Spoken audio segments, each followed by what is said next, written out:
The year was 2487. Humanity had been part of the Galactic Confederation for just 20 years. Earth was classified as a death world, a planet so harsh and dangerous that most alien species couldn't survive there for more than a few hours without special equipment. Humans were seen as oddities, fragile in appearance but surprisingly tough and adaptable. At the North American Space Defense Academy in the old Colorado mountains, 5 cadets sat in the back row of combat strategy class. They weren't paying attention to Professor Zix, a blue-skinned Thoraxian who was explaining proper fleet formations for the 100th time. "Another day of learning how to fight exactly like everyone else," whispered Jack Martinez, a tall young man with dark eyes and a permanent half-smile. His family had farmed in New Mexico for generations before the climate shifts. Olivia Nelson nodded, her short blonde hair barely moving as she continued sketching alternative ship formations in her notebook. "You'd think after losing battles for 30 years they'd try something new," she said. The Vraxian Empire had been at war with the Confederation for 3 decades. Despite having superior numbers and technology, the Confederation was losing. Badly. Kyle Freeman, broad-shouldered, with his academy buzz cut growing out, looked up from the small piece of metal he was bending between his fingers. "The Admiral's visiting today. Another speech about duty and sacrifice before they ship us off to die." "Always so cheerful, Kyle," said Samantha Wright, rolling her green eyes. She pushed her red curls behind her ear and continued working on code sequences under her desk. Derek Porter, the smallest of the group, but with the quickest reflexes anyone had ever measured, just grinned. "Maybe we'll get lucky and they'll finally kick us out." They were known as the Problem Squad. 5 cadets with excellent individual skills but who never followed standard procedures. They were always questioning orders, suggesting alternatives, or finding unorthodox solutions. In a military force that valued conformity and protocols, they were considered troublemakers. "Cadet Martinez." Professor Zix's voice cut through the classroom. "Perhaps you would like to explain why the Vraxian left flank overwhelmed our forces at the Battle of Proxima." Jack stood up, as was protocol.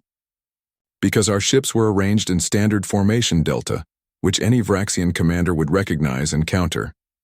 If our fleet had split into smaller attack groups and targeted their supply lines instead of engaging directly, we might have enough." Zix's blue skin darkened with frustration. "The battle was lost because the commander failed to maintain proper formation discipline. This is exactly why you 5 will never graduate to real positions. You cannot seem to understand that protocols exist for a reason." The classroom door slid open. Everyone immediately stood at attention as Admiral Elaine Summers walked in. She was a legend, one of the few human commanders who had actually won battles against the Vraxians. Her gray hair was pulled back in a tight bun, and her weathered face showed the strain of years of warfare. "At ease," she said, her voice surprisingly soft for someone of her reputation. "I'm here to observe." The class continued, but Admiral Summers wasn't watching Professor Zix. Her eyes kept returning to the 5 cadets in the back row. Later that day, during battle simulations, the Problem Squad was given a standard no-win scenario: defend a colony, with 3 ships against a Vraxian attack force of 12. Instead of following protocol and fighting to the last ship, they reprogrammed the simulation. They used the colony's mining explosives to create a debris field, hid their ships in the rubble, and ambushed the Vraxian vessels one by one. When the simulation ended, the rest of the class was stunned into silence. Professor Zix was furious. "You changed the parameters. This is cheating." "Is it cheating to survive, Professor?" Admiral Summers asked from the back of the room. "Is it cheating to save the colony?" That evening, as the 5 cadets prepared for dinner in the mess hall, they received unexpected orders. "Report to Docking Bay 7 at 600 hours. Bring all personal belongings." "We're finally getting kicked out," Derek said, trying to sound happy about it. But Jack wasn't so sure. He had seen the way Admiral Summers watched them during the simulation. "I don't think that's it," he said quietly. "I think we're being reassigned." None of them slept that night, wondering what tomorrow would bring. The 5 cadets stood at attention in Docking Bay 7 as the massive research vessel GCS Horizon filled the view screen. It was one of the most advanced ships in the Confederation fleet. Sleek, silver, and nearly a mile long, it usually carried scientists, not cadets. Admiral Summers walked into the bay, her boots clicking on the metal floor. "At ease," she said. The cadets relaxed slightly, but confusion was clear on their faces. "You're wondering why you're here," said the Admiral. "The answer is simple. We're losing this war, and we need new ideas." She walked slowly in front of them, looking each cadet in the eye. For 30 years, the Vraxians have had one major advantage: their shield technology. Our weapons can barely scratch them. Thousands of scientists from 50 different species have tried to solve this problem. None have succeeded. "So you want us to do what they couldn't?" Kyle asked, then quickly added, "Sir." Admiral Summers almost smiled. "Exactly, Cadet Freeman. Humans come from a death world. Our entire history is solving problems or dying. I want that perspective." A tall, thin alien with pale green skin and 4 arms hurried into the docking bay. "Admiral, this is highly irregular. These are mere students, not even graduates. The Council will not approve." "The Council already has, Ambassador Vrel," said Admiral Summers calmly. "These 5 are now assigned to the Horizon under my direct command." The alien looked horrified. "The Horizon is our most important research vessel. Its mission is critical to—" "Its mission is to find a way to defeat Vraxian shields," interrupted the Admiral. "And it's failing. These 5 are my new approach." 2 hours later, the cadets were aboard the Horizon, still in shock. They had been given quarters normally reserved for senior officers. Their new uniforms had Science Division patches, not cadet markings. "This can't be real," said Derek as they walked down the curved corridor to the main science lab. "We're the problem squad. Nobody trusts us with anything important." Samantha touched the wall of the ship, feeling the gentle hum of its engines. "It's real, and we're in way over our heads." The main science lab was enormous. Hundreds of aliens, from dozens of species, worked at strange machines and holographic displays. At the center stood a human man with silver hair and a permanent frown, Chief Science Officer Alan Grant. "So these are your secret weapons, Admiral?" he said as they approached. His voice was heavy with doubt. 5 cadets who couldn't even follow basic protocols at the academy? "Sometimes following protocols is exactly what gets you killed," said Jack, unable to stop himself. Grant's eyes narrowed. Bold words from someone who's never seen actual combat. "Show them the shield problem, Dr. Grant," said Admiral Summers firmly. With obvious reluctance, Grant activated a central hologram showing a Vraxian warship, all angles and sharp edges, surrounded by a purple energy field. "Their shields operate on a frequency we cannot disrupt," he explained. "They absorb or deflect all our weapons. We've tried every approach in modern physics." Olivia stepped forward, studying the hologram closely. "What about approaches not in modern physics?" she asked. "What about old physics? Really old?" "That's absurd," said Grant. "Primitive science has nothing to offer against such advanced technology." Jack joined Olivia at the hologram. "Actually," he said slowly, "sometimes the oldest solutions work best. The Vraxians would never expect them." He pointed to a section where the shield seemed slightly different. "What's happening here?" Grant looked surprised. "That's a minor harmonic resonance. It's meaningless, just a side effect of their modulation pattern." Jack and Olivia exchanged a look. "Maybe not so meaningless," said Jack. "On Earth, resonance can shatter glass, collapse bridges." "Break shields?" suggested Olivia. Before Grant could respond, alarms blared throughout the ship. A voice came over the speakers. "All personnel to emergency stations. Vraxian forces have entered the Aldebaran system. They are on course for the colony of New Eden. Estimated arrival 3 days." The lab erupted in panic. 3 days. The colony had over 5 million people. Admiral Summers looked at the 5 cadets. "Whatever ideas you have, now's the time. We just ran out of months and years. We have days." The 5 cadets looked at each other. They were scared. But this was why they were here. "We'll need access to all your research," said Jack. And we'll need materials. Earth materials. The race against time had begun. For 20 hours straight, the 5 cadets worked without rest. They had taken over a small lab on the horizon, away from the main science teams. The walls were covered with equations and diagrams. Holographic models of Vraxian shields spun in the air. Earth is a death world for a reason, said Jack, his eyes red from lack of sleep. Extreme gravity, wild temperature swings, powerful storms, earthquakes, solar radiation. And that made us different, continued Olivia, typing rapidly, on a holographic keyboard. We had to adapt or die. We had to think in ways other species never needed to. The lab table was covered with items that seemed out of place on an advanced starship. Pieces of copper wire, iron filings, simple magnets, water, salt, and even some dirt from the ship's hydroponics bay. Kyle was working with the magnets and wire, creating a crude electromagnetic device. The Vraxians expect complex solutions, high-energy weapons, quantum disruptors, multiphasic torpedoes. But not this, said Samantha, holding up a glass tube filled with a mixture of salt water and iron filings. Not something this simple. Derek was running simulations on a computer terminal.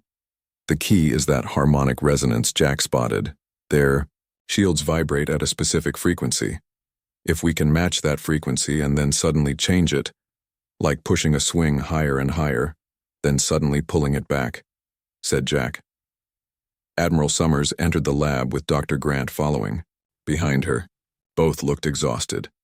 Please tell me you have something, said the Admiral. The Vraxian fleet has accelerated.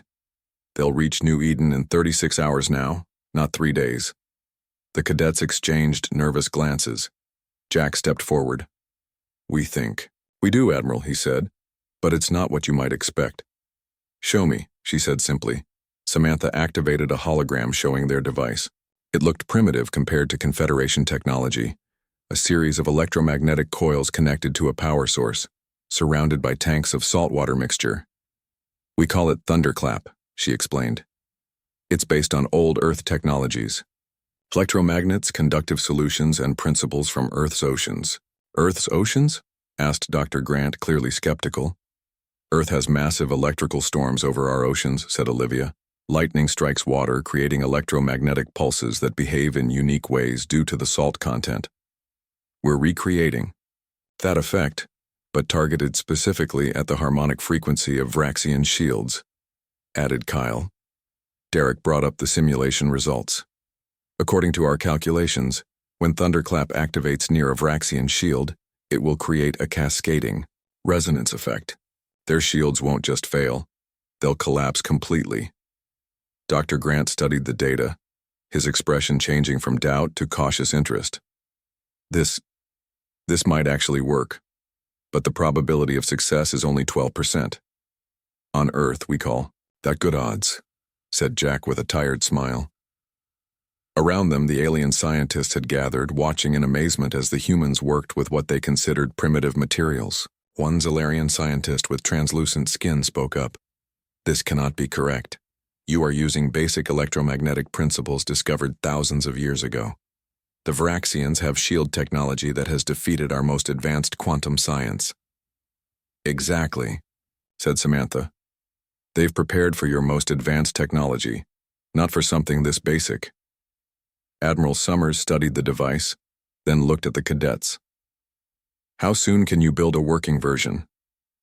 We already have, said Kyle, pointing to a crude-looking device in the corner of the lab.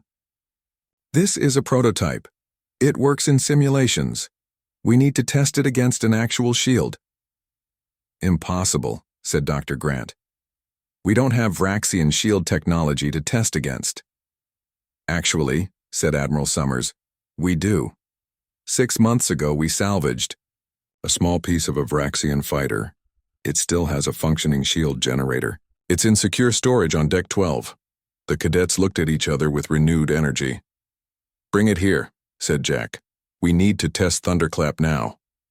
As the Admiral left to retrieve the Vraxian technology, the 5 cadets made final adjustments to their device. They were exhausted, but adrenaline kept them going. In just one day, they had created something that thousands of alien scientists couldn't achieve in years.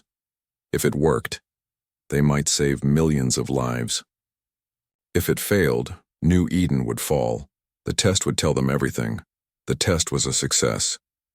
When they activated Thunderclap near the Vraxian shield fragment, the purple energy field flickered and died. The lab erupted in cheers. Even Dr. Grant looked impressed. It actually worked, he said, studying the readings. The shield completely collapsed, but their celebration was short-lived. Admiral Summers received an urgent message. The Vraxian fleet had increased speed again. They would reach New Eden in just 18 hours. "We need to deploy Thunderclap now," said the Admiral. "Can you make it work on a larger scale? Against an entire fleet?" Jack looked at his fellow cadets. They were all thinking the same thing. "The physics should work the same," said Olivia. "But we need to get close to their command ship. The effect will cascade from there to the rest of their fleet." "How close?" asked Admiral Summers. "Too close," said Kyle grimly. "Within 5 kilometers of their main shield generator." The room went silent. 5 kilometers was practically touching by space battle standards. It was a suicide mission. "I've ordered all non-essential personnel to evacuate the colony," said the Admiral. "That includes you 5. You've done your part. The Confederation fleet will try to deploy your device." The cadets looked at each other again. Derek spoke up. "With all due respect, Admiral, no one knows Thunderclap like we do. We built it. We need to deploy it." "You're cadets, not combat pilots," said Dr. Grant. "We're humans from a death world," said Samantha firmly. "We've trained in combat simulators. We can do this." After a tense discussion, Admiral Summers reluctantly agreed. The cadets would take a small scout ship, faster and more maneuverable than larger vessels, and attempt to get close enough to the Vraxian command ship to deploy Thunderclap. 12. Hours later, the 5 cadets stood in the launch bay of the Horizon. Thunderclap had been loaded onto the scout ship, along with enough power cells to run it. "The Confederation fleet will engage the Vraxians to create a distraction," explained Admiral Summers. "That should give you a small window to approach their command ship.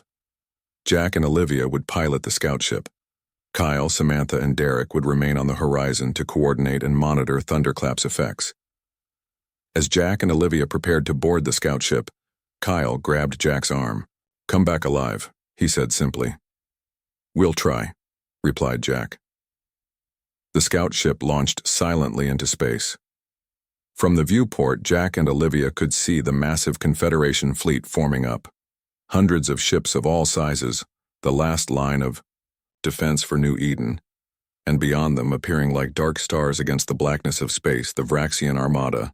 "This is insane," whispered Olivia as she piloted the small craft. "We're 2 cadets in a scout ship against the most powerful fleet in the galaxy." "2 Deathworlders," corrected Jack with a nervous smile. "That gives us an edge." On the Horizon, Admiral Summers addressed the fleet. "All ships engage the Vraxian forces. Create a path for the scout ship. They're carrying our only hope." The space between the fleets erupted with weapons fire. Energy beams and missiles crossed the void. The scout ship accelerated, weaving through the chaos of battle. From the colony below, millions of people watched the light show in orbit, not knowing that their fate rested in the hands of 5 cadets. On the scout ship, alarms blared as a Vraxian fighter detected them. "Evasive maneuvers," shouted Jack. Olivia spun the ship in a tight spiral, a move no alien pilot would attempt due to the extreme G-forces. The Vraxian fighter couldn't match the turn and shot past them. Confederation ships are falling fast, came Kyle's voice over the comm. "You need to hurry." Ahead of them loomed the massive Vraxian command ship, a dark fortress bristling with weapons. Its purple shields glowed against the blackness of space. "There's our target," said Jack, pointing to a section of the shield that pulsed slightly, differently. "The main generator must be there." A massive explosion rocked their ship. A nearby Confederation cruiser had been hit and was breaking apart. "We're running out of time," said Olivia grimly. "The fleet can't hold much longer." pushed the scout ship to its limits, racing toward what might be humanity's only chance to end the war, or their certain death. A direct hit rocked the scout ship, sending Jack and Olivia tumbling in their seats. Warning lights flashed across the control panel. "Life support damaged," reported Jack, his fingers flying over the controls. "We've got maybe 15 minutes of air left." "That's more than we need," said Olivia grimly, correcting their course. The massive Vraxian command ship filled their viewport now, its purple shields shimmering like a violent storm. "We're approaching optimal position," said Jack, 5 kilometers from their main shield generator. On the horizon, Kyle, Samantha, and Derek watched the scout ship's progress on the main view screen. The Confederation fleet was being decimated around them. Ships were falling by the dozen, unable to penetrate the Vraxian shields. "They're almost in position," said Kyle, his voice tense. "Thunderclap power levels are optimal." Admiral Summers stood behind them, her face grim. "The colony has begun emergency evacuations, but less than 10% of the population will get away in time." The scout ship shuddered as another blast grazed them. The Vraxians had noticed the small craft approaching their command ship and were focusing their fire. "Targeting systems damaged," reported Jack. "We'll have to deploy manually." Olivia looked at him, her eyes wide. "Manually?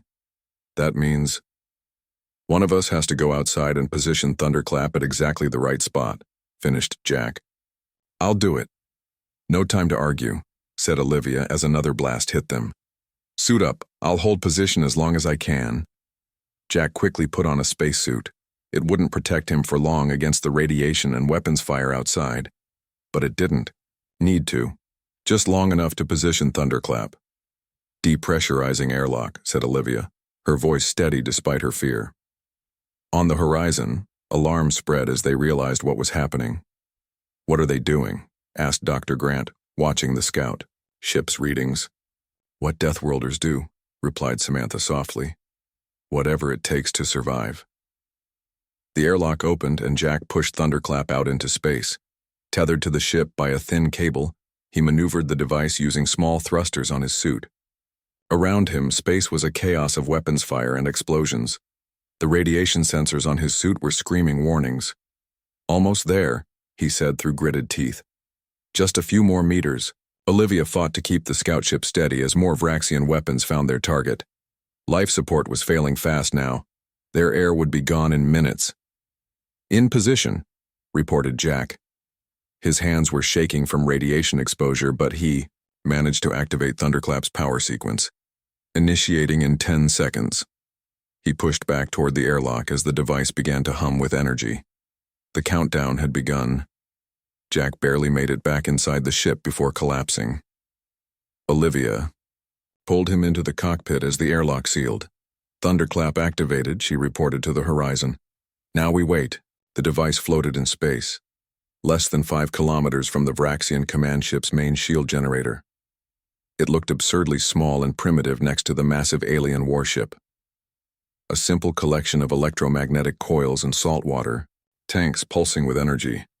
On both sides of the battle, ships paused as they noticed the strange device. For 3 long seconds, nothing happened.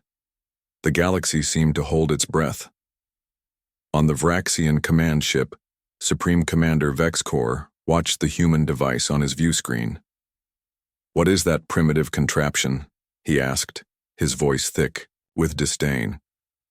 His science officer studied the readings. "Some kind of electromagnetic pulse generator. Primitive technology, Commander. Nothing to concern us."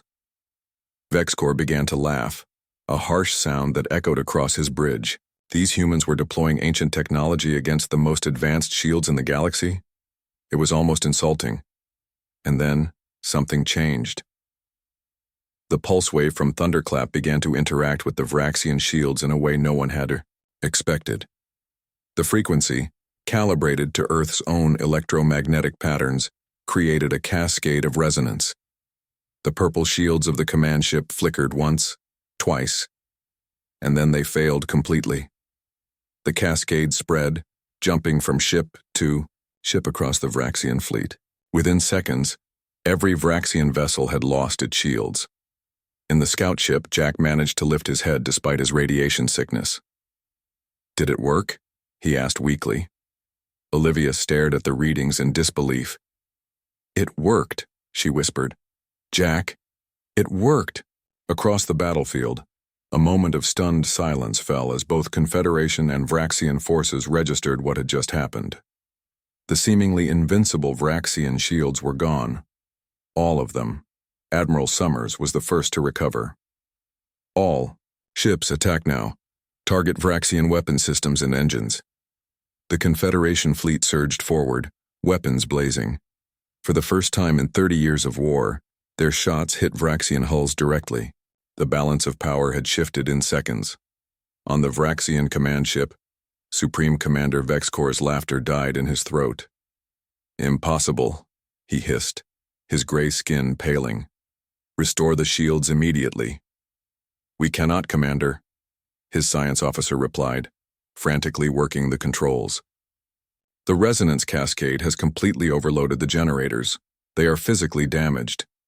Vexcor slammed his fist on his command chair. How? How did they do this? That device was primitive. Perhaps, said the science officer quietly. That is why it worked. We had no defenses against such antiquated technology. On the horizon, Kyle, Samantha, and Derek watched in amazement as the Confederation fleet tore into the suddenly vulnerable Vraxian ships. It actually worked, whispered Derek. Of course it worked, said Samantha, tears in her eyes. Earth problems, Earth solutions. Kyle was already focused on another issue. The scout ship is critical. Life support is failing. We need to get them out of there now. Admiral Summers immediately ordered a rescue operation.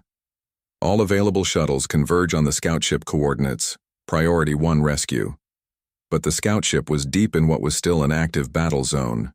Debris from damaged Vraxian vessels made approach difficult.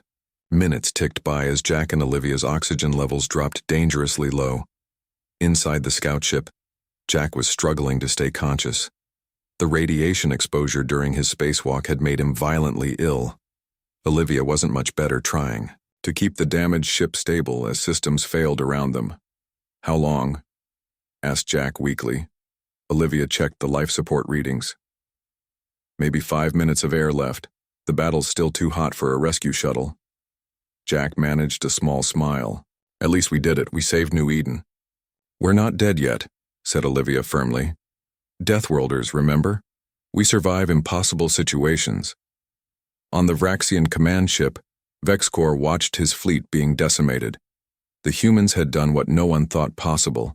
They had found a way to neutralize the Vraxians' one great advantage, using technology so old and simple that no one had considered it a threat. Commander, said his first officer, we must retreat. We have lost over half the fleet already. Vexcor wanted to refuse. Vraxians did not retreat. But he also knew that continuing this battle would mean the total destruction of his forces, and the war could not be won without ships. Order all remaining vessels to withdraw, he said, the words bitter in his mouth. Full retreat to Vraxian space. As the remaining Vraxian ships began to pull back, a cheer went up across the Confederation fleet. After 30 years of defeats, they had finally won a decisive victory, but on the horizon there was still tension. The scout ship carrying Jack and Olivia was failing fast.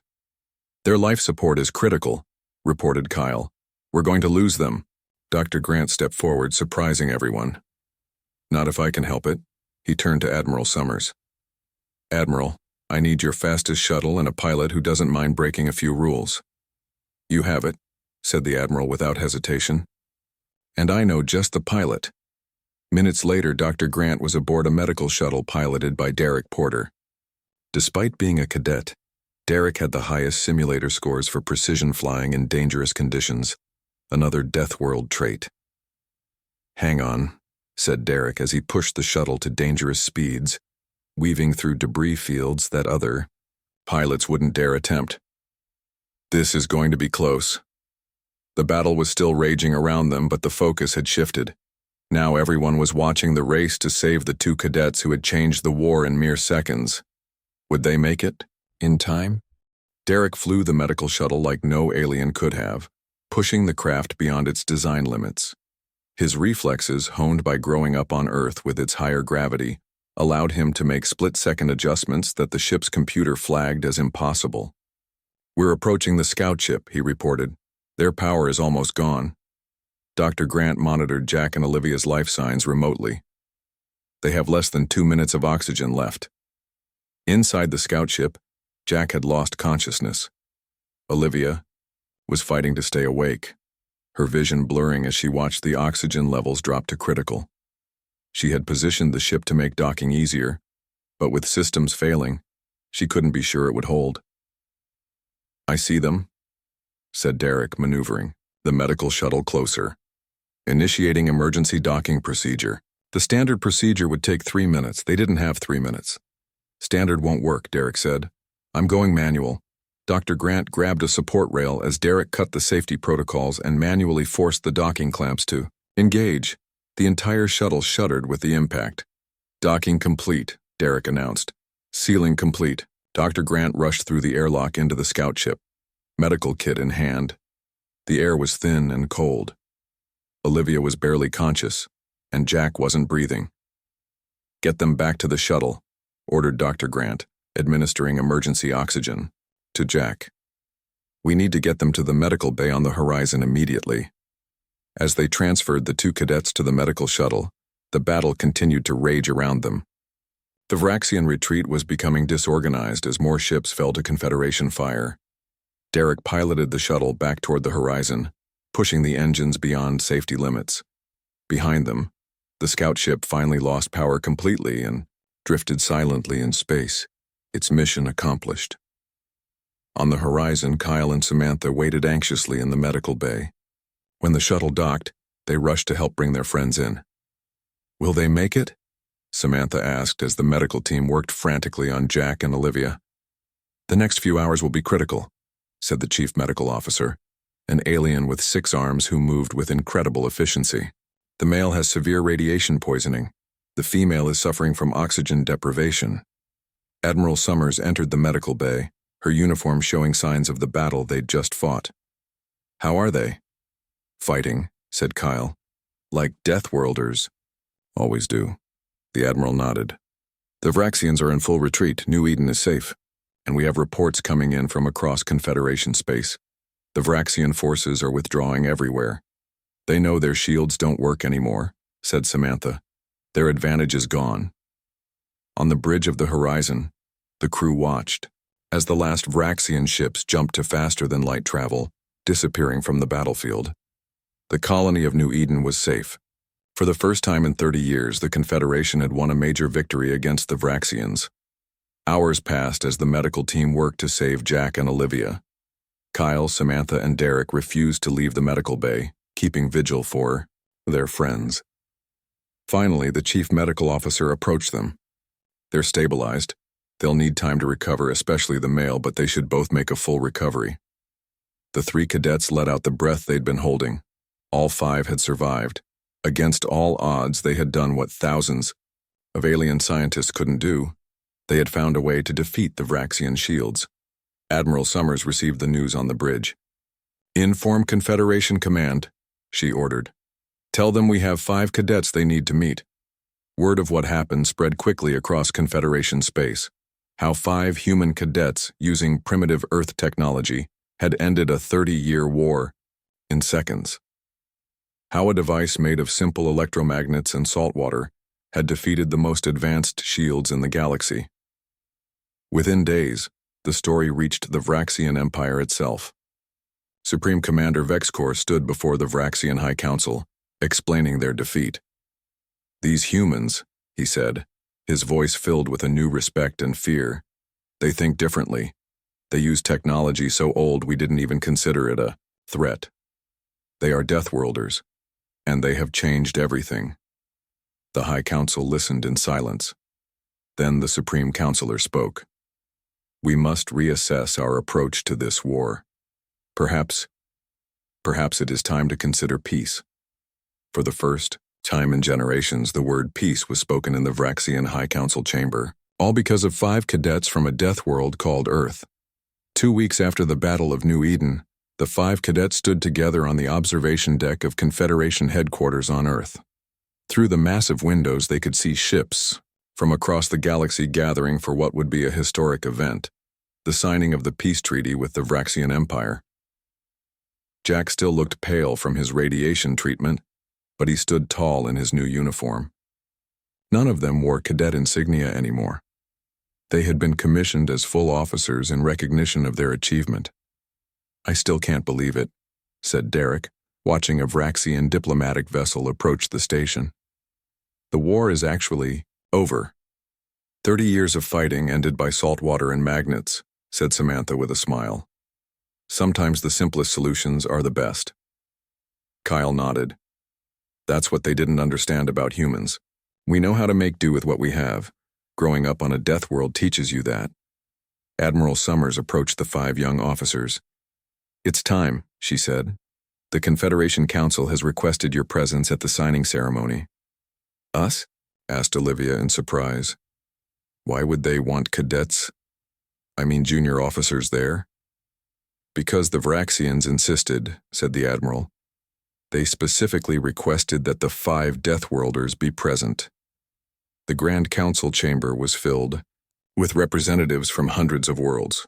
The 5 human officers were given seats of honor near the front, where they could see the Vraxian delegation clearly. Supreme Commander Vexcor was there, now serving as the Empire's chief negotiator. His eyes found the 5 humans immediately, studying them with a mixture of respect and caution. The Supreme Counselor of the Confederation called the assembly to order. "Today marks the end of a conflict that has cost billions of lives," he said. "Today we sign a treaty not just of peace, but of cooperation between our peoples." As the formal speeches continued, Jack leaned over to Olivia. "Did you ever think, when we were sitting in the back of Professor Zix's class, that we'd end up here?" She smiled. "Never. I just wanted to graduate without getting expelled." The Vraxian representative stepped forward to speak. To everyone's surprise, it was Supreme Commander Vexcor himself. For generations, the Vraxian Empire believed that strength came from advanced technology and rigid adherence to proven methods, he said, his deep voice carrying across the chamber. "We believed that species from gentle worlds were weak and that our superiority was inevitable." He looked directly at the 5 humans. "Then we encountered Deathworlders, humans from Earth, a species that evolved on a planet so dangerous that it forged them into problem solvers unlike any we had ever seen." Vexcor continued. "These 5 young humans, using technology so simple that we dismissed it as primitive, defeated our greatest advantage in seconds. They reminded us of a truth we had forgotten. True strength comes from adaptation, from finding new paths when the old ones fail." After the treaty was signed, there was a reception where delegates from across the galaxy wanted to meet the 5 heroes. Professor Zix was there too, looking somewhat embarrassed as he approached his former students. "It seems I was wrong about you 5, he admitted. "Your unorthodox approaches, they have their place." "Thank you, Professor," said Jack politely. Later, that evening as the celebration continued, Admiral Summers found the 5 officers standing together by a window, looking out at the stars. "I have news," she said. "The Confederation is establishing a new academy, one that will focus specifically on what they're calling Deathworld problem-solving approaches. They want you 5 to be its first instructors." The 5 looked at each other in surprise. "Us?" asked Kyle. "Teaching?" "Who better?" said the Admiral. "You 5 changed how the entire galaxy thinks about warfare and problem-solving. Now you can teach others to do the same." As they looked out at the stars, Jack thought about their journey. From problem cadets to war heroes to teachers, all because they approached problems the way humans always had, with creativity, adaptability, and the stubborn refusal to accept defeat that came from evolving on a world that tried to kill them daily. "So, what do you say?" asked Admiral Summers. "Ready to show the galaxy how Deathworlders think?" Derek grinned. "When do we start?" That night, in academies across Confederation space, the story was already being told. How 5 cadets from a death world called Earth had frozen the galaxy in shock as they ended a 30-year war in seconds. It would be told for generations to come. And in classrooms throughout the galaxy, students would learn a new respect for the species from that small blue planet with its harsh conditions and resourceful inhabitants.